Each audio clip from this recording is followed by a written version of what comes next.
Currency. Yeah. Welcome back to currency. Let's break it down.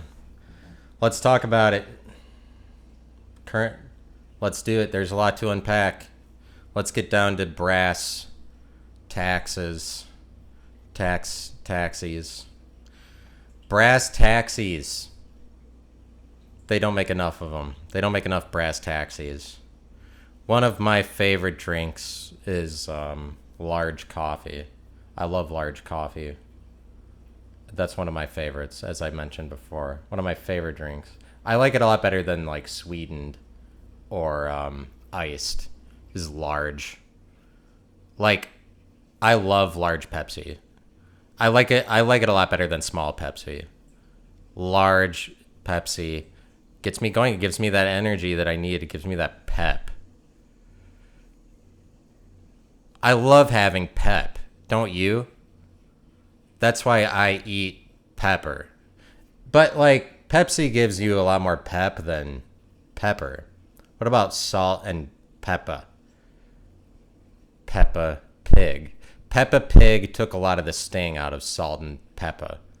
I'm fairly certain. This is just archaeological evidence. All aligns, all agrees. This is just scientific. Peppa Pig took some thunder from Salt and Peppa when Peppa Pig came out. I don't know quite what that is. I think it's a children's pig that they advertised into existence. But that's like every TV show is boom. I mean, every TV show is an imaginative collab between the people who created it and the audience. It's just an idea, but every one of them is an advertisement. Every TV show is a commercial. Every bullshit idea that they create, like Peppa Pig. I mean, even Salt and Pepper. That's bullshit. That's just a commercial. It's like everything is a commercial. If that's truth, I'm a commercial too. But I'm not a sellout like Salt and Pepper because they made money. They make more. I mean, they have real authority. Like they can sing better than me. Even if I sing, I don't know if they sing or they just rap. I haven't listened to enough Salt and Peppa. Sorry, I got a little demon possessed there for a minute. Salt and Peppa. Peppa Pig came out, and then people are like, "No, that's a real thing in the world." No, remember? It's just as pop cultural as Salt and Peppa. Because Peppa used to have a monopoly on Peppa when it was Peppa from Salt and Peppa. It's just such a putrid... This is maybe why I keep repeating it. It's such a putrid word to have to say. I would bet that it's maddening for both Salt and Peppa to always have to live with that, and then people are always like dancing around because it's just not natural to say Peppa. It's a lot more natural to say pepper because like there are so many words with ER that end in ER, but every like Blue's Clues or whatever, they put Blue the dog on TV. That's just an advert. Like, not only is it conceived in somebody's imagination and it's really creative or whatever, it's also just like advertised. It's not just imagined into existence, it's advertised into existence. And without the advertisement, it doesn't matter. Like it's manipulating you into being a thing. All of this shit that comes through the TV, including me. But like they can like now I'm on your TV potentially. Potentially YouTube is on there. That's all that I wanted was to be on TV. Probably. And I'm like, I'll take matters into my own hands. Currency. That's me. I don't quite know what currency means, but it's like I don't even know what it means. That's how crazy this project is. That's how wild things are getting. And things are getting so wild over here.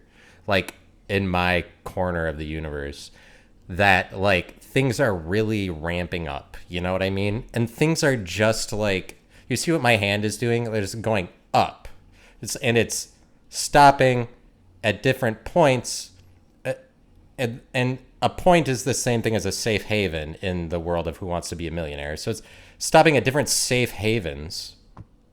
Just a stopping point, just a standard, a safe haven, a standard, something that you stand behind, the place that you plant your flag is the standard. That's the stopping point. Okay, but so you saw what my hand is doing. You see things over here on currency are just going up and up and up. And there's nothing manipulated about that. I curate nothing, okay? I don't curate anything. When you see something edited out of a video I make, that's because of divine intervention or something like that. And not me. I mean, I don't have the Holy Spirit living inside of me. I don't have constant access to God, so I don't claim God.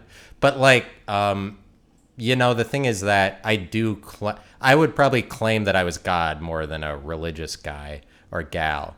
But back to Blue's Clues and Steve from Blue's Clues, that world of 2D objects that they just configured, whatever. I mean, just that everything is a commercial. And the more popular that it gets is the more successful they were at advertising it. It's just like every TV show is just an advertisement for the TV show. Within the TV show, they're just constantly manipulating you into thinking, yes, this TV show is a reality. But what's funny is that it's not your reality. It's just you're just watching it on a screen. And I was watching. I was writing a song before, and I guess I might as well just tell it to you because I just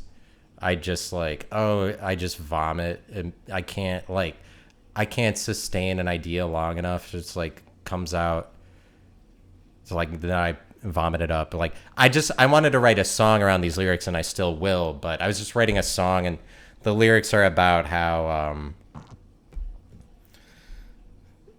I didn't even need to tell you that I was writing a song for it, but I could have just told you the words that I was thinking. Here they are. Sorry for my pretension. The pretentiousness of me, premeditating, standing over. I'm being superstitious. I'm standing over my ideas before sending them out to you, and I apologize for that. Religiosity ensues. That's all I'm telling you. I'm praying because I'm a little afraid of letting go of these very good ideas that I have. I'm hesitating. I'm praying over them. Should I release them? Should I say this? So I mean, and it's all in the name of filling an hour, but it's better if you can fill an hour with boom, boom, boom, a bunch of punchlines, a bunch of hooks, rather than where people tune out and where it becomes not entertaining is when it becomes religious and boring, like praying. Or it's premeditation rather than just saying the thing directly. It's more people want the hooks. People want boom, boom, boom. They don't want the introduction, and then this is why I wrote the book, the prologue. No more prologues.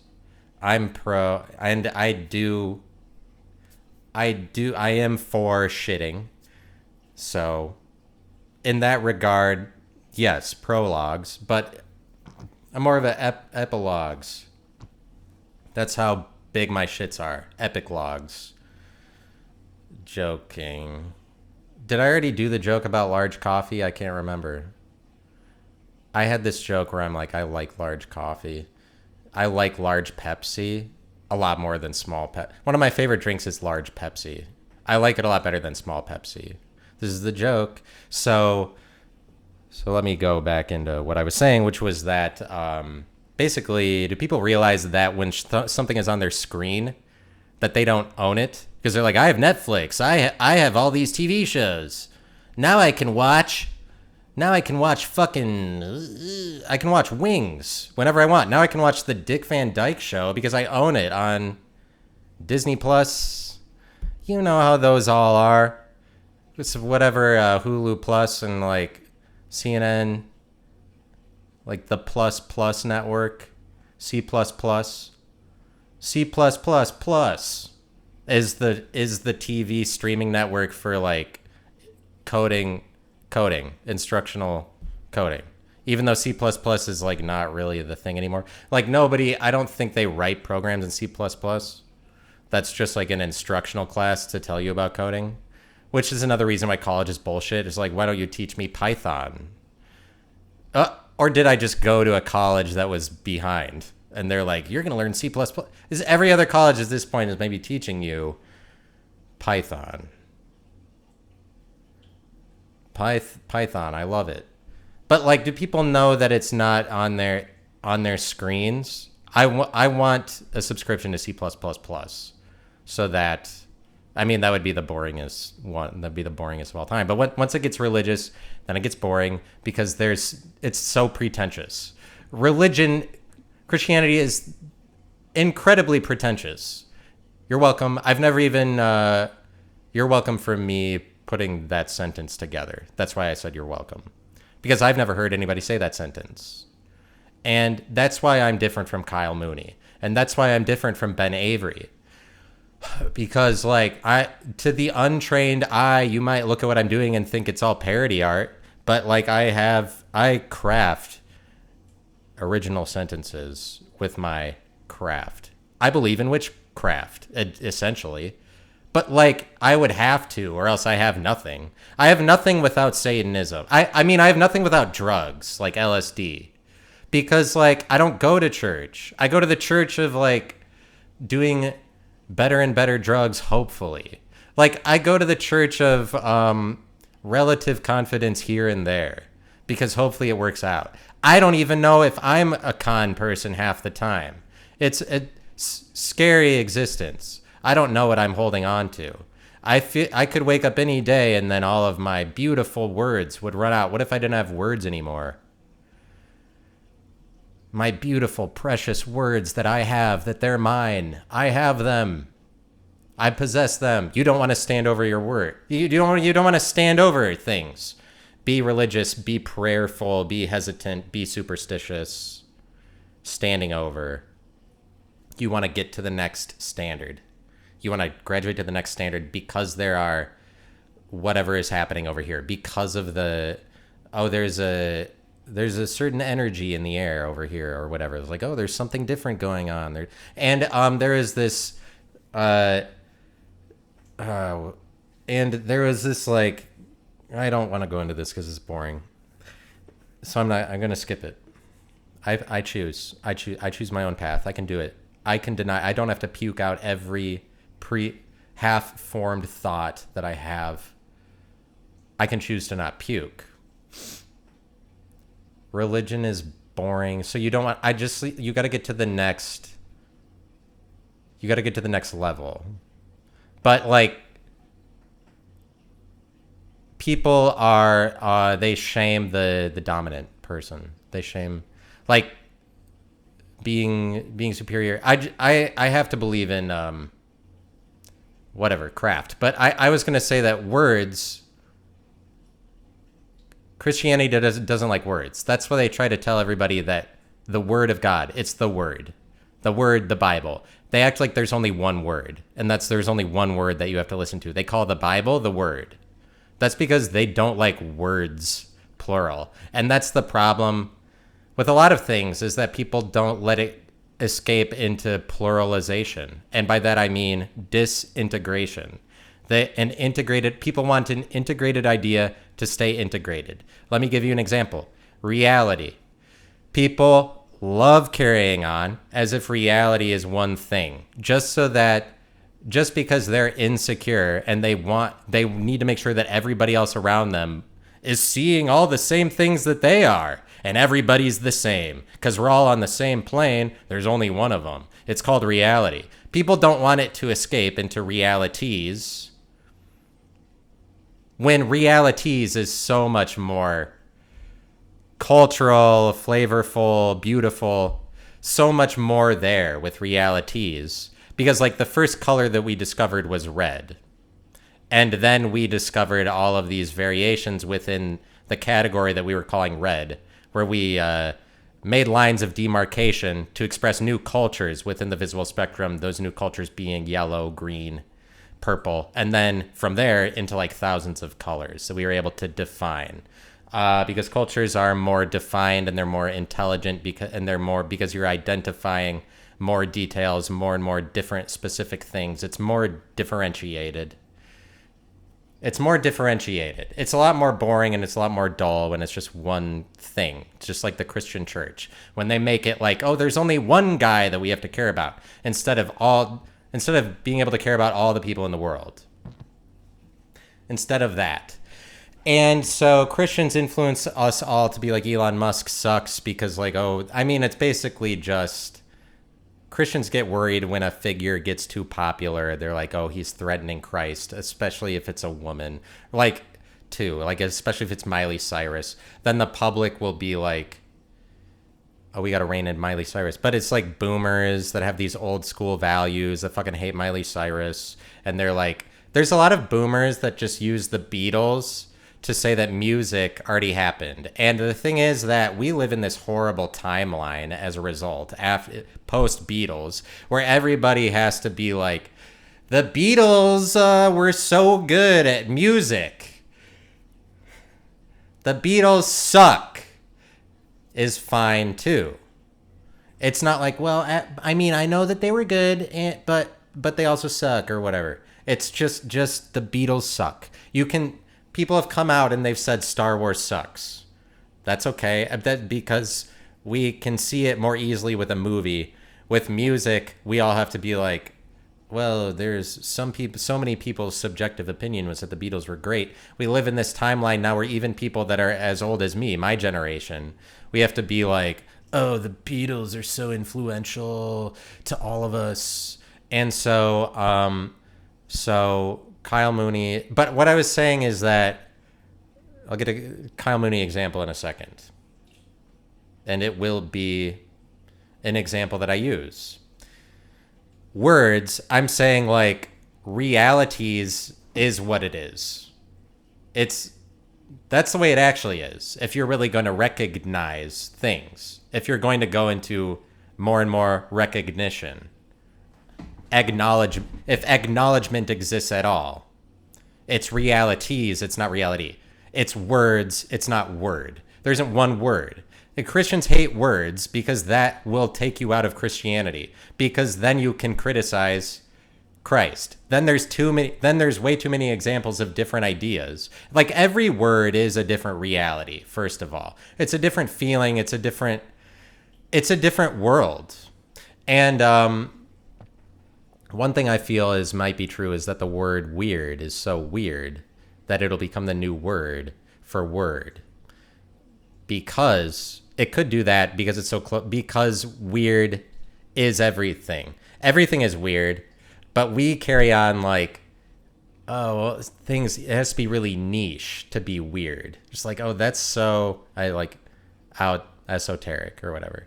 Like independent alternative, at least. It's like the alternative things are weird. No, and the reason I'm saying weird could be the new word for word is because everything is weird. And like, that's how word is very proper. And it's very like story driven and biblical. In a world where Christianity dissipates more and more over time, the word might evolve into something much weirder. If it was the case that weird had a bigger presence than words. Because like everything is weird. A microwave, why does a microwave exist? Anything could have existed. A microwave could have come to exist as a triangle shape, as a rectangle.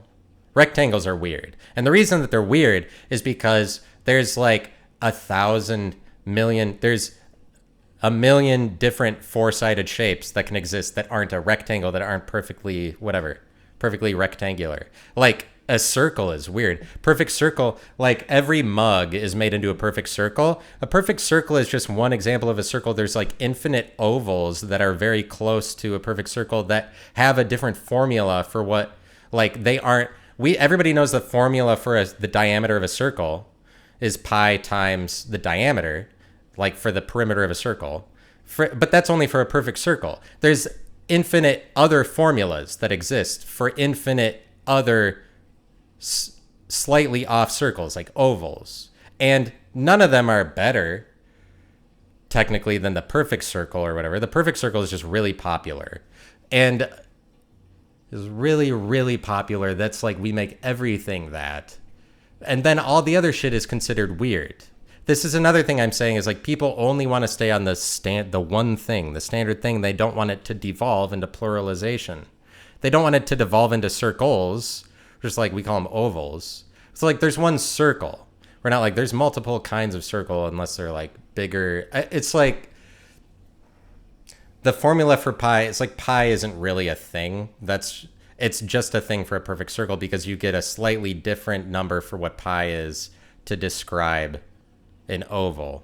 Or this is basically where it's like pi is an infinite repeating thing. Oh, how magnificent. Well, how do we find this magical thing? There's infinite repeating, but just that it's for the number one circle or whatever. But like words, that's like recognizing different people besides Christ. The Christians, I'm saying that Christians do this, where they want it to be the singular thing, like the word, the Bible, there's only one word. They only want it to be one man, and then that way, which is Christ. And then that way, they can deny the very many different realities of different individuals as like also having something to say. Because people that are Christian enough where they're like, no, it's only Christ, they're just like, it's just a slap in the face to humans, to regular people, to reality, to realities. Because very many different words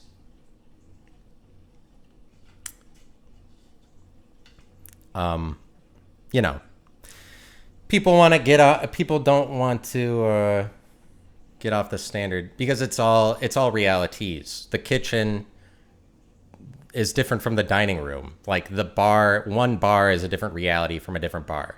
Like in all seriousness, as far as, I mean, are we describing things at all? One neighborhood is a different reality than a different neighborhood because like one neighborhood will carry on existing its entire lifespan without a number of people ever even knowing about it. Like these realities take place, whereas like other people don't even know about it. It's dependent on your finite frame of reference. But what I wanted to say about Kyle Mooney is that I was saying like so religion is really pretentious because the sermon is just a pretensionathon. Because they're just like they're just standing over some passage of scripture, riffing on the same thing over and over and over again. That's like every single week. And is the same thing. They love the same thing over and over again, which is pretentious because you're never like, oh, what's the point? What's the end of the story? The end of the story for Christians is like, oh, the Antichrist Christ is gonna come back. It never happens. Pretension over and over and over again. Okay, get on with it. So, okay, Christ is going to come back. Okay, then it's going to happen, right? In this world where people really love punchlines, you know? So people love the hook and they hold you to that. Like, you got to be entertaining, but not in church we all respect church and people for what they believe and for going there, even though we definitely disrespect the person who is not being entertaining. It's like, we respect the winner, we don't respect the loser. The loser is the person. So it's like the hook is that Christ is coming back again. And then in the meantime, they're just like dribbling out all of this, like, yeah, Christ, over and over again, saying nothing new, nothing original. They don't have words. They just have a word. And so like, there's the Christians, Christianity, Krusty Krab. The Krusty Krab. That was very big of me to say that today, and I appreciate your sympathy for me, for my position and my situation. I appreciate your sympathy. I'm one of the, I like to think of myself as one of the first responders because I have a response, y'all. Because I respond, because I have a response, I have words. Christians never have to have words. I don't know why. I'm not like, I know I'm making it like me against Christians or something like that. That is not in any way, in any regard, the purpose or the intention. It's like I have nothing but respect for people's goddamn motherfucking beliefs. I'm the first one to be like, oh, you believe something? That's valuable. Of course. Because there's nothing more worthwhile than having a belief, because that takes so much work to have a belief. And so I'm not against whatever Christianity, but their punchline is Jesus comes back. They don't ever have to deliver on it. They should have to. But I'm making fun of pop culture and boomers. It's like boomers are pop culture. Pop culture is dying. You see it. TV shows fucking suck now. Yes. All of it. Because we're like, oh, movies suck now. Now it's TV shows suck now too. It's like the last thing that happened was Stranger Things. But it's not that they suck. It's just pop culture is dying. The reason pop culture is so boomerism. None of us in Generation Y or Generation Z have to give a fuck about pop culture, and we don't. Because we're not like, oh, the time period we grew up in was the best thing ever. Boomers have to rely on pop culture for their identity. It's because they grew up at a time where, for the very first time ever, regular cultural events were able to be broadcast to the entire nation. And they mistook that generation of people mistook that to think that they grew up better than everybody else that has ever lived. They took that information like, oh, now TV shows are broadcast to everybody at the same time, and it's popular to everybody. They think that popularity is the same thing as experience. They think that just because everybody in their generation had watched that TV show, that like they all experienced it. The only people that experienced it are the people that were part of the cast of the show, technically speaking. But like, more so than that, pop culture is dying because there's too many channels now. Everybody is on their own plane. Everything is becoming individualized because there is so much entertainment. And pop culture is dying in every regard. There's no like cultural phenomenon, TV shows and movies and music, everything popular, that we're all able to be popular, that we're all able to come together as one to make something popular. Is becoming harder and harder. Not that there aren't popular things that happen, not that there aren't phenomenons. It's just becoming less and less that there are. Pop culture is dying, same as boomers are. Boomers are dying. So boomers are the ones who said that pop culture was the thing that we needed to listen to. That's why it's always like the 60s, the 70s, and the 80s were the greatest because of pop culture. And boomers are always the ones thinking pop culture references are funny. My parents were all about that. So they thought making fun of something, pop culture, just like bringing up a reference is funny. That's why it's like, if you're at a church and the pastor says TikTok, all of the old people laugh just because a pop cultural reference was brought up. So like, there's nothing funny about that. And like, I got pulled over by the cops. I was going 48 and a 25. I don't mean to brag, but what's up, y'all? I mean, it's really not cool to be in trouble. Like literally, to break the law, it just costs money. It's cooler to have money. You get fined. It's illegal. You know what else is illegal? Superiority. So why do the cops get to walk around every day out in public in front of everybody, being the entire definition of their existence is superiority? We are better than you. That is why we get to enforce the law on you. That is why we get to enforce policy. They're the policy enforcers because they know policy and you don't. You don't know policy. They do. They get to be gay in public. Like, none of us get to be gay. We have to be straight. I have a car like everybody else's. The cop comes up to my window and he's like, "You're going 48 and a 25. Any reason?" He said to me. Like, I'm supposed to produce a single reason as to why. I was door dashing. That's not a reason I was going 48 and a 25. There's 8,000 reasons. Guy, it's the same thing as what I said about a reality versus they don't want it to devolve into pluralization. They want it to be people want it to be one reason. They want it to be one problem. They want you to have a problem. And if they can't define your problem, they're going to come up with anything to try to get you. They'll be like, "Oh, you have ADHD. Oh, you have PTSD." Anything that you'll buy into, so you'll be like, "Oh, yes, I am a good boy that has that one problem, and it wasn't that I had a complex mind spitting out different ideas. It was that I was traumatized or something." And so the policeman, he's trying to bring me back to reality. And he's like, "Did you have one reason for this, for you being a problem for everybody," or whatever it was?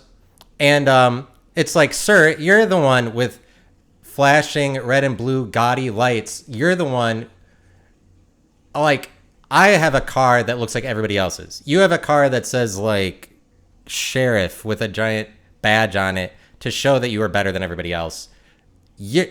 I was never going to pull myself over. You're the one with a reason. You're the one with a cause. You're the one with intentions. I was just using the roads. I was just driving around. You, sir, have been spending the entire day looking for people with intentions and reasons. Like, you have a reason to pull people over. Nobody would get pulled over. There would be no reason if it weren't for you. You're the reason I'm talking to you right now. I would never be talking to you, dude. I would never go up to you and be like, "Hey, let's have a talk about our driving preferences," which is what you wanted to do. But the cops are allowed to be gay out in public. Like, they're allowed to be curious. The way that the word gay is really curious, and that's the kind of gay that I'm talking about when I say that, is just that gay is a really unrestricted idea. It's curious. It works its way into everything. Like, you can describe everything to be gay. Because, like, it's kind of like the word weird, where everything is weird. But we treat... It's just that all the regular-ass things happening in the world are actually weird if, like, you can consider them to be weird also, because nothing needed to be shaped like a car.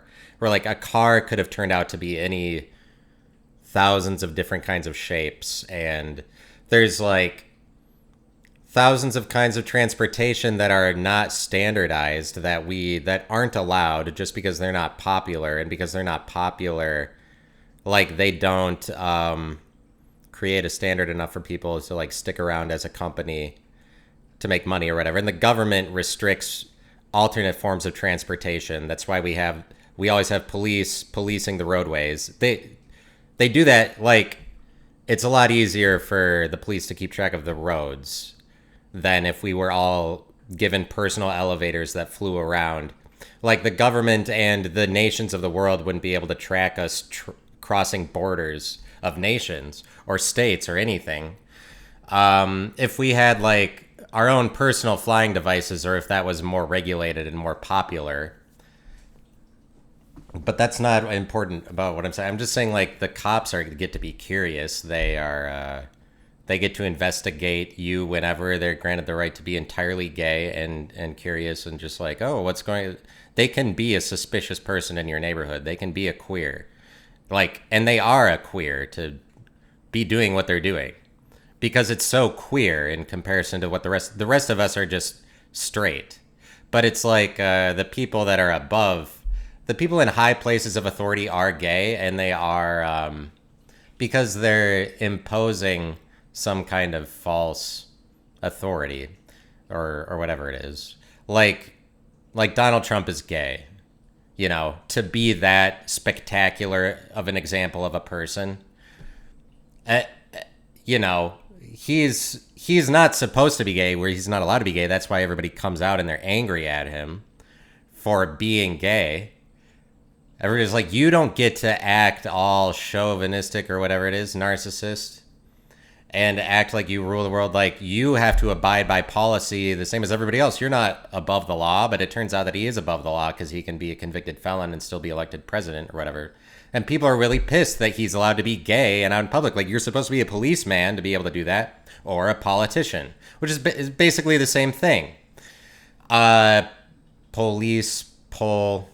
Politics, but it's the police enforce policy, the politicians enforce policy. The police just do it at a lower level. Politicians are all just like part of the police state, and they're all there. They're no better than policemen are.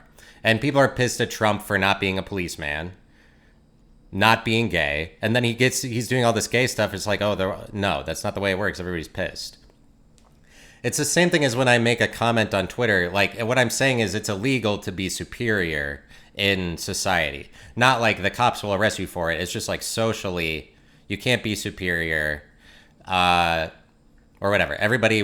People will shame you in general. But like, I grew up in the Christian church, and they were like fundamentalist enough that I'm walking around thinking that dominance is always rewarded or whatever, because I mean, I understand that liberals don't like dominance, but I didn't ever quite realize until like very recently that people shame dominance or whatever. Like, oh, the dominant person gets shamed. I thought the dominant person always got rewarded forever and ever. I thought that was the thing. Like, I knew that liberals didn't like me for my capitalistic attitude, but I didn't know that they didn't like me for my dominant attitude. And like, by dominant attitude, I mean like I'll make a superior comment on Twitter, and by that I mean one that sounds different from all the other ones, or goes further, or is just gayer than the other ones. And like the comment that I made recently on Twitter, Tulane's head coach, like it's the 20-year anniversary of Hurricane Katrina or something like that, even though it probably hit landfall over the course of a couple days. But Tulane's head coach was like, he came out in his press conference after they won their game against Northwestern. He's like, by the way, we wanted to wear white jerseys for this game, but Northwestern wouldn't let us. We wanted to wear them for the 20-year anniversary of Hurricane Katrina because they... I guess wore white jerseys the day Katrina made landfall or something, or the moment that it did. On the 20 years to the day, Tulane was wearing white jerseys or some bullshit made up lie that this coach was spewing. And he was just saying like, well, you don't mess with New Orleans, don't mess with Louisiana. That's why we blew out Northwestern today, is because they didn't let us wear these white jerseys. We did this for New Orleans, whatever. And he's basically just like, trying to associate his team with a deadly hurricane. And I called him out for that, like, oh, we're on the side of remembering a hurricane that killed 1,800 people. Like, you do not mess with that hurricane, this coach was saying. He was basically saying, like, yeah, you fuck with New Orleans, then Tulane wins. If you disrespect New Orleans, Tulane wins that game or whatever. So I just made a series of statements about this guy being I mean... He's kind of just trying to let everybody know that Tulane is in New Orleans for branding purposes, the same way Northwestern tries to let everybody know they're in Chicago for branding purposes. So he's not. It's bullshit because he's not getting anybody to remember the 20-year anniversary of Hurricane Katrina, because half the teams in college football are wearing white jerseys every week or whatever. Nobody remembers Tulane was wearing white jerseys. He's just making some bullshit up, and I made fun of the coach, but. People, and I was just correct. It was just a superior, sarcastic comment. It just sounded better than everyone else's. But that doesn't mean it's going to get a bunch of likes. If it sounds too superior, everybody's going to hate it. It's going to get a bunch of hate. People are like, this is a shitty take. Like, it's not and when it isn't even a take, it's just, what I said was correct. But I'll put my tweet on the screen so you can see what I mean. But you follow me on Twitter at SteelConnor. Do it. Hurry. It's urgent. This is an urgent time. These are urgent times. And whatever. You need to follow me. But follow me on Twitter at SteelConnor. StealConner. I own that handle. No, I don't have to put any numbers or underscores. for it. But the point I'm making is just that it's weird that my comment was so good, but there is like half the people that see it are like, this is obviously horrible, dude, because you don't recognize that you can't just be dominant like this out in public. And I'm paraphrasing, but like that's what they hate, is the superior sounding attitude. Because like, and I'm not making the comment to sound superior. Like, it's probably just coming from a conservative Christian background, where they like too many people, because I've still got it in my head that everybody's rewarding dominance. I'm just trying to win. I'm just trying to make the best comment. People are like, you can't make a comment that's that good. So regardless of what it is, you fucking suck, dude. And that's why they hate me. It's just they hate me. They don't hate the comment. And because they're like, don't you realize that in society we all know to not act like a superior jerk off or whatever. And I'm not trying to act like a superior jerk off. It's just like, I really only realized this specific thing in the last week, that like, people actually don't like dominance, and they see that in me, and it makes me feel validated. Thinking about that, people think that see me as dominant, and they're just trying to bring me down. That it warms my heart, really. And because that's all that I wanted anyway. Just wanted to be praised for having the best comment. Like, I know it's in my subjective opinion. Like, my comment was the best. Obviously, that's why you hate it. It's like, you're all just jealous, but I mean, but I'm saying, like, some people might see me as Kyle Mooney. I don't know that that's true. I caught, like, that I said that earlier. It's just that Kyle Mooney is obviously a loser. He was funny enough on SNL. He got by at that time. But, like, you would have to be following the situation. But why I like Tim Heidecker talking to Kyle Mooney is so important to me. You just, like, check out some of the times Kyle Mooney's been on Office Hours. Is just that, like, Tim Heidecker bullies Kyle Mooney, essentially. He's above him in terms of joking. He can joke at a higher level than Kyle Mooney. In this case, Tim Heidecker is a winner. Kyle Mooney is a loser. And what's so important about this thing that I'm seeing take place on the internet, their relationship or their dynamic, is just that, like, what is a dynamic? Because it's like the world always wants to reward winners, or like everybody loves a winner. And in sports and all of this, it's like the losers are so shit on by the media. If it's a sport, like when winning versus losing, and podcasting is essentially a sport, because I mean, it doesn't have to be, but when it gets, some people are more, just speak competitively more than others, and they can't help it, like Tim Heidecker. But it's like Kyle Mooney goes on Tim Heidecker's podcast. Tim Heidecker really just wants to joke around and make fun of Kyle Mooney because that's just what he does. That's who he is. But it's like, there's kind of this myth out there that there's the person that is the loser entirely. And like, that person is Kyle Mooney. And he's playing it out right now in the world. And he's putting out shitty projects just as we're speaking right now, like currently. Like, we don't have to look back 5 years and he was doing this. This is like groundbreaking shit that he's putting out, because he is the myth of the guy who is actually a fraud or whatever. But it's like,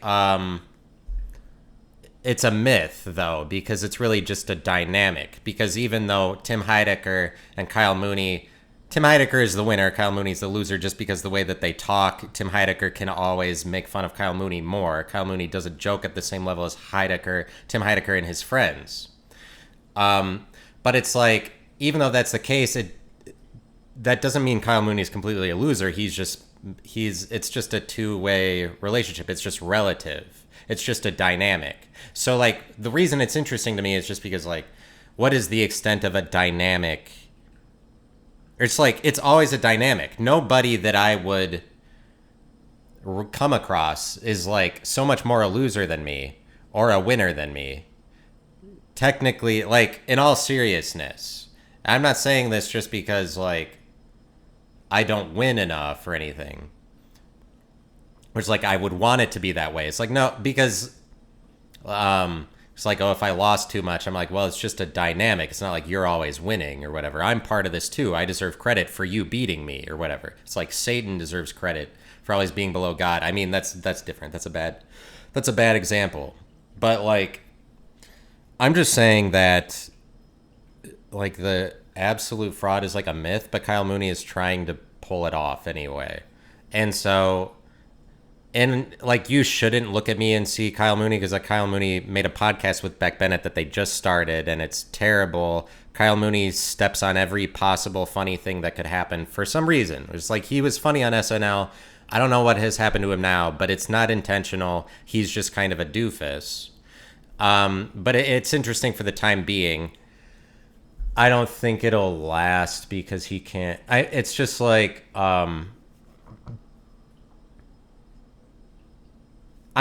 It's interesting to me. It's just like, what's the extent of the winner versus loser? Because the thing is that people people don't like Tim Heidecker more than Kyle Mooney either. Just in general, like the population, like. Kyle Mooney has a chance to be more popular than Tim Heidecker because his jokes are a lot stupider. He's not trying to say anything. He's not trying to sound superior. He doesn't look too much like a winner. And so like that's a lot more rewarded in society as somebody who's controllable. And like they're not going to have a bunch of shit to say. And so it's like then people like that because they're insecure. They like don't want to praise somebody who's acting dominant like Tim Heidecker is. And it's like traditionally Tim Heidecker has a lot of trouble going mainstream despite being one of the funniest people in the world. He doesn't go mainstream probably because people don't like his attitude or whatever, or they think that it's negative. But that's the problem that I'm speaking about is just that like Kyle Mooney's a loser. However, the world will like treat him as the winner because they'll be like, see, he's doing it all intentionally, like being this much of a loser or whatever, like because it's just easier for people. And Shane Gillis is a similar example to Kyle Mooney. It's like Shane Gillis is kind of a loser, but it's easy for people to. He's not intimidating at all, so people are like, "Oh, good," and that's what we're like. Oh, he's nice, you know. And so that's what I'm saying is like, what is it? What is this thing where we're supposed to reward the winner? Because that seems to be what we're trying to do. But however, it's like the loser. And like Billie Eilish is another example of somebody who's extremely popular, just gets a big crowd, but like isn't really talented. Like Billie Eilish and Shane Gillis, for me to hate on Shane Gillis, I might as well hate on Billie Eilish because she gains a crowd for the same reason. Like she's just like basic and boring and corny and lame, but like. Because she's not stepping on anybody's toes, and she got lucky or whatever. And Shane Gillis is lucky to get where he is in Notre Dame and all of that. But like, and Catholicism, and it's like if you're on the side of the cross, I think you're gonna get more lucky too, potentially. If you're a Christian, align yourself with Christian institutions. But it's like luck is mostly a lie because it's just like bad luck happens. It's only the people who emphasize the lucky things that happen to them that should be lucky. However, you know, there are people that are more lucky than other people. And like when Ohio State won the championship in 2002, they got lucky a lot, but they didn't care. And that's an important thing about luck is to not treat it like you are lucky or you got unlucky. Never emphasize it. Never because it's just regression to the mean. Like it's just a statistical thing. Luck doesn't need you to acknowledge it. And if you do, you're cursed. Like, you know, if you attribute anything to luck or bad luck, if you attribute shit to that, you're cursing yourself because it's just a statistical thing. It'll swing back the other way for you. And it's like Ohio State got really lucky to win the 2002 national championship game. Like every game, a lot of games they played are like a field goal or just like some weird thing happened that they won. It would just appear that like God had planned it out for them to win. But the thing is that after the fact, even though they got a call that like against Miami famous pass interference call, against Miami that gave Ohio State the championship. And it's like if the referees hadn't called that, Miami would have won the championship. Even though all of that happened, Ohio State and their fan base doesn't look at it like, oh, we got lucky, or oh, we should feel guilty about that. They're just like, oh, yeah, we won. And that is why that's why they keep winning championships. That's why they didn't curse themselves, because they didn't give it, they weren't like, oh, it was luck or bad luck or what, and now karma's coming back. That's the thing, is like, don't get into the drama of karma, I'm pretty sure. And if you do, I mean, like, Taylor Swift spoke positively about it by making that song Karma. It's like, karma is all of these good things. I mean, that's okay. Like, maybe to give yourself good karma, you might be like, karma's great. Or like, yeah, luck is awesome. Luck is awesome, sure. Luck or bad luck, the whole thing. Karma or bad karma, it's great, or whatever, you know? Just to give yourself good karma. Like, it's not like it doesn't exist, but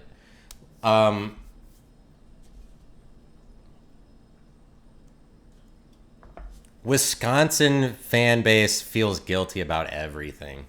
They're like, we won, and so we're going to get it. And they're like, the Badgers won, now the Packers are going to lose on the same weekend.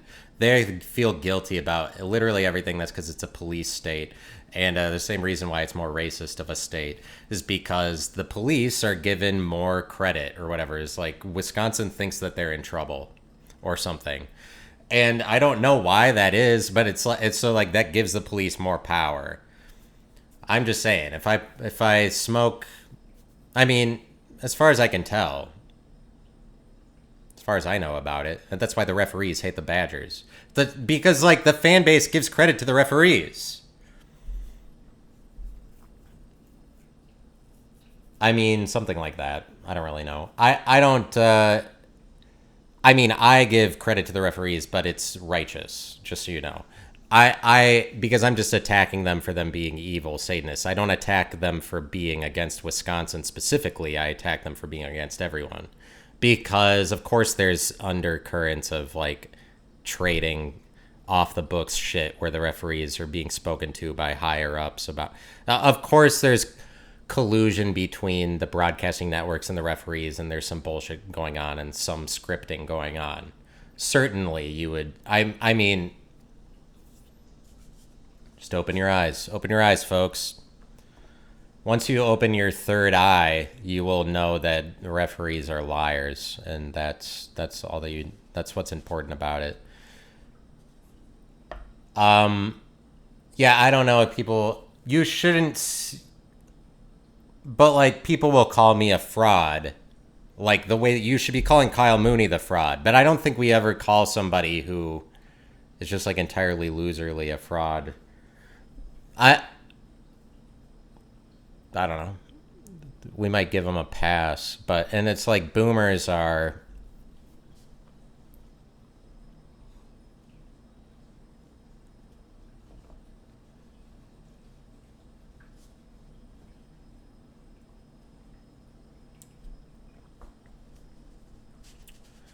So that's what I learned, is that I can. Oh, of course. Like, people actually shame the dominant person. I thought that was just I just thought like that was rewarded. And I'm saying they make fun of them to be back into the fold, and it's an evolutionary thing. It's evolutionary because, like, for millions of years or something like that, after we were monkeys and before we were like the more humans that we are now, where we had kings and monarchs and like capitalism and whatever elitist positions and superiority was more allowed, for like millions of years, evolutionarily speaking, after we were monkeys, because like when we were monkeys, dominance was a thing, but then for millions of years we were just like social, and we would shame a dominant person in society to make it more... I mean, that's what I hear. Evolutionarily speaking, we had reasons to shame the dominant. But, like, so conservatives who are more all about rewarding dominance, Christians, are all about rewarding dominance. And then, like, liberals, not that those are opposites exactly, but, like, liberals are all about not shaming dominance. And they're just taking different time periods in our evolutionary cycle that they're like standing behind different time periods during our evolution, I guess. So I guess neither one of them is really better than the other. I just happen to be somebody who, I mean, it exists or whatever. Like dominance exists. I guess I'm a dominant. I guess I'm a dominant guy, but and you might be like, no, you're not dominant. You're weak. You're a bitch or whatever. You're afraid of things. Like if you see me in real life, there's plenty of that I'm afraid of, or I wouldn't necessarily carry myself like I'm dominant around people. But just in my head, secretly, I'm more special than everybody else. But the thing is that, like, no, it's not really that. It's just that I come from a background of a family that thought that they were more special than other people. But, like, that's not a lie. If you carry your... And, like, Christianity does that, too. Like, going to church is, like, the act of making yourself more special than the people around you so as to be worthy of the eternal kingdom that you're inheriting, so as to be worthy of being called a son of God. And so Christians are practicing being more special than everybody else every day. And I don't do that anymore. It's just like I realize, like, I mean, I'm pretty liberal and conservative, but I'm just like, the point I'm making now is just how commonality, and I'll say this more at the top of the next episode that I do alone. It's just like always, like, it's the person that's the commoner is what's respected in music. Like all country singers will make a song about, like, I'm just the regular girl from wherever. I'm just the guy I'm just from down the street. Like, I'm just Jenny from the block. And the thing is that there's like so many families, so many backgrounds of people where their like family is just living their life to be better than other people, whereas like they weren't living their life to be commoners. Because like that exists too. But it's like, that doesn't make you not dominant just because you were pretending to be dominant. It's like, oh, that's a lie. Like people who practice being special every day, that's what they make themselves. That's what they become. It's not like that doesn't exist just because everybody wants the common person. Just because like everybody's like, well, the real thing is being a commoner. When it's like, no, well, just as real as that are all of these families that it's like, it doesn't make it into mass media or make it into music that, like the song of the person, like, my family all thought that they were special than everybody else. And that's why, like, I'm better than you. Like, that's never popular. What's popular is like, I'm a loser or something. Like, it's closer to that. And that's why it's really significant when a big star makes a song about like, well, I'm actually just a loser at the heart of it all. And then everybody's like, oh my God, you're the best. Like, we're going to heap awards and money on you just for singing about that. And, but it's like, it's never, because like, shout out to all the families, the people who were raised like in families that were trying to be better than other people, you know, where's the voice for that in society? And I'm that voice, but it's not like it's good. It's just that if you do live every day like, oh, we're trying to be better than other people, that's not a lie. You become that, you know? You are special. Specialness does exist. It's not, and it's whatever. It's not like, oh, you're acting special, that means it's a lie.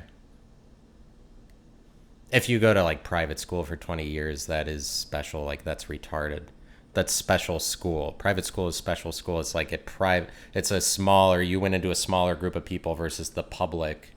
You're like, to make yourself special. People who went to private school, they are special or whatever.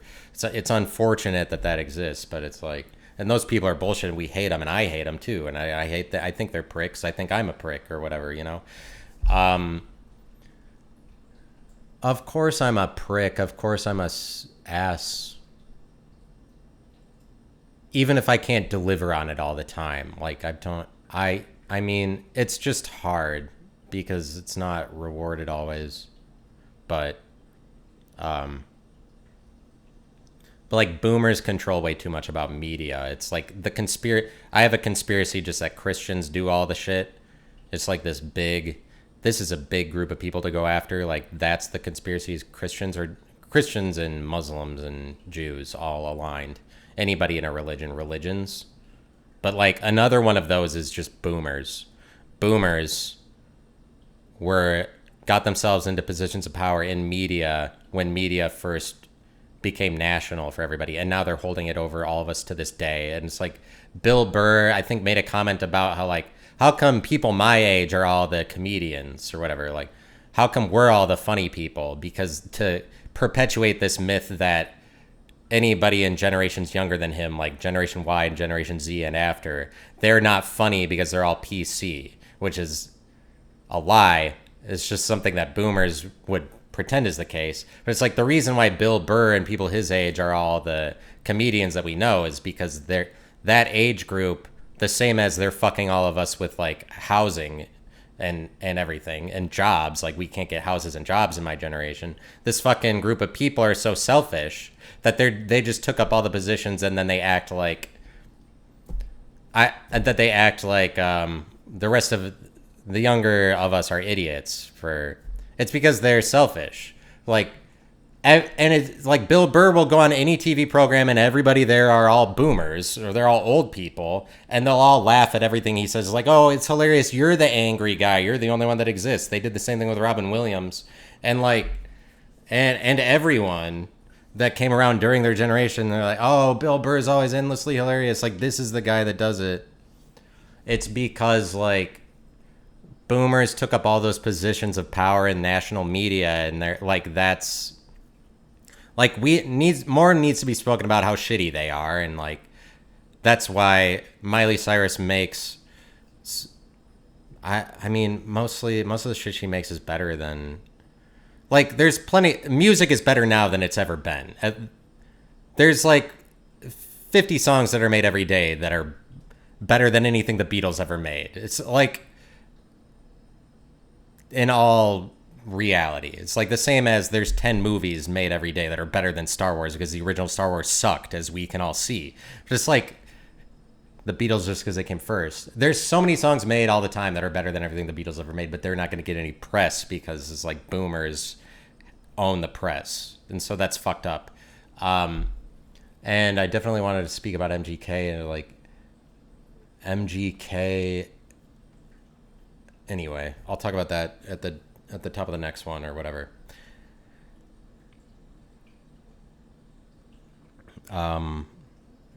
Goodbye. Thank you for listening.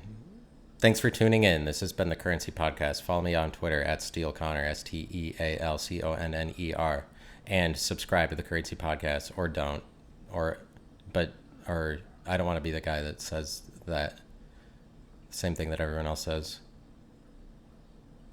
But I'm not a contrarian or whatever. So yeah, subscribe and unsubscribe from God as well. Unsubscribe from church and subscribe to me. Now. I'm God now. I'm your pastor. Congratulations to me. And give me praise for it too. Praise me for being your new pastor. Be like, thank you for stepping into my life and filling the God-shaped hole in my life. Being my pastor. Telling me the truth in a way that none of my pastors ever did. And thank me for it and praise me for it. And praise Satan alongside me. Because it's like, I get power from Satan first, you know. Thank you, Satan. But like, praising Satan is more of a joke. Like, but praising God is so serious. Like, oh, that's real. Praising Satan is like, ah ha ha, what? You're just kidding. Praising God is like, oh, wow. Just for fucking uttering a statement. Like, by the way, God, whoa, that's really serious. You're into you believe some serious stuff. You really take your belief seriously. By the way, I love God. Whoa, that's pretty serious stuff. I love Satan. What? Are you making fun of God, you know? You love God, you're making fun of Satan, you're making fun of everything that is actually right. And by that I mean everything that is wrong. But it's just like everything that is wrong is actually right, and shit is backwards. You need to love the God, but like praise me for being better than our religious authorities. I'm your religious authority for now and forever. Forever and ever. And I'll live, and forever and ever too. And I'll live forever and ever. temporarily. Like, not, I mean, as far as anybody knows, I'll live forever and ever in people's minds into eternity, as far as we can say it in finitely now, is like in a couple minutes now. As long as anybody remembers, you know, temporarily. And by the way, I'll live forever and ever, but it's not like set in stone. Nobody's proving it. I'm not serious, but like I will live forever. So, but like, and I don't, that's just as good. Because I told you I would. And that's what matters about it. Because I said. So anyway, thank you. Bye.